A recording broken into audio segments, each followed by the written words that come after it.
8,000 pesos and 8 hours. Check natin yung trade ko na yon. Tingnan natin kung anong nangyari and ano yung pwede nating matutunan. Yung trade na yon, sinend ko din yon sa Discord, which is sinabi ko dito AUDJPY buy, and then yan, sinabi ko din dito na nag-close na ako. Doon tayo sa ating trading view. So, tingnan natin kung bakit ba ako naghanap ng buy dito sa AUDJPY. So, unang-unang reason is AUD, and then compare sa JPY, sa trend perspective dito sa technical, sobrang strong talaga ng AUD. Alright? And then sa COT naman, Commitment of Traders Report, naka-buy position pa talaga yung ating mga institutional traders natin. Okay, so ang ibig sabihin lang nun ay mas maraming position nila, no, sa AUD compare sa JPY. Sa Japanese yan, basically naka-sell sila doon. Right? Dito tayo muna sa weekly time frame. Tingnan natin. Yan. Simula nung April ng 2025, March, yun, no, dire-diretso na yung pagtaas ng AUD compare sa versus Japanese yen. Weekly time frame, we are bullish, right? Daily time frame, tingnan natin anong nangyari. Price created a very beautiful higher highs and higher lows. So multiple higher highs and higher lows yan. Kung i-stretch natin yung ating trend line, yan. So sobrang tagal niya na, no, na nire-respect tong trend line na to. Dito lang ako nag-start sa trend line na yan. And then what happened previously was after price created a higher high here, create siya ulit ng bago, pullback sa trend line, and then nag-test siya, then na-break niya yung trend line na yon. Nagkaroon lang ng konting retest dito ulit.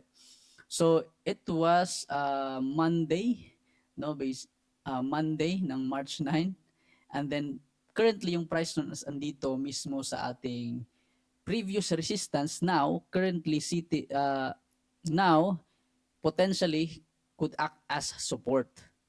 So baba tayo doon sa 4-hour time frame natin, and ito yung nakita ko. Ayan. So again, itong linya na to, no, itong zone na to, this is my daily resistance level na is now acting as support. So ito yung mismong candle na yon, nag-pullback lang siya, and then actually nasa lower time frame ako nag-entry nun. Yan. So nakikita natin, no, nagba-bounce na siya dito. I-delete muna natin to. Ba-bounce na siya sa ating support level. So baba pa tayo, and then yun, ito yung mga rejection candle na yun. Ano yun, Asian session that time umaga, and then nakita ko tong rejection candle na to.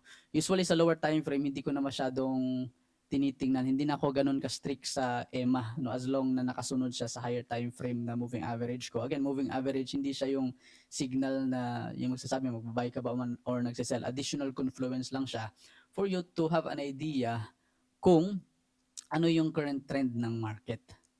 Okay? So, bababa tayo sa 15 minutes. Tingnan natin ang nangyayari noon. Yan. So, nakikita natin nawawala yung momentum ng mga red candles, and then nag-start yung momentum ng green candle. So, I entered, no, a buy position dyan. Yan. So, yung nangyari, yan. So, yung nangyari ay na-hit yung TP natin, and then basically hit yung TP natin before siya umabot doon sa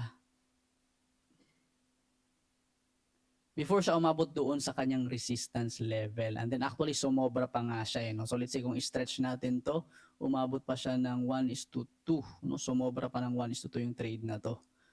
Alright. So bakit ako nag 1:1 lang dito? One reason is loss kasi yung previous trade natin. So gusto ko lang somehow ma-recover lang yung loss na yon sa next trade ko.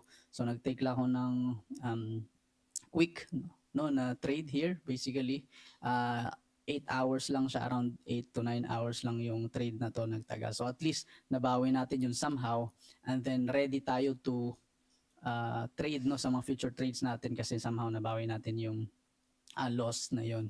Alright. Ano ba yung hinihintay ko dito na pwedeng mangyari next? For my bias, I will still stick sa buy. No, basically, buy bias pa rin tayo dito. I'm still bullish sa AUDJPY. So, one thing na pwede nating hintayin na mangyari is price to go back sa trend line na to. So, medyo malayo-layo pa yan. Maybe next week, no? If dito or dito. So, A plus setup is dito siya mag-test sa level na to. And then, What will happen if dyan siya nag-test, let's say, balik tayo dito sa daily time frame, dito siya nag-test sa level na yan, and then I will be looking for shift ng market, no, direction from bearish to bullish. So, ang mangyayari, kasi ganito yung magiging itsura niyan, no, if ever man na bumalik siya dito sa level na to, magiging bearish muna siya sa lower time frame natin. Then, pag nag-change na siya to bullish again, doon pa ako maghanap ng buy opportunity. So, disclaimer lang, hindi ibig sabihin na mag-buy tayo dito, merong trend line, merong EMA dyan, I sure win na yan. Sa trading, we're just playing around yung tinatawag na probability. So, higher probability lang to for me sa system ko kasi I'm following yung trend, and then naghintay ako ng pullback, EMA was there, and then a confirmation candle. Plus, sinasamahan din natin to ng Commitment of Traders Report. Okay, yung COT na tinatawag. Okay, kung saan ba nakaposisyon yung mga institutional traders natin.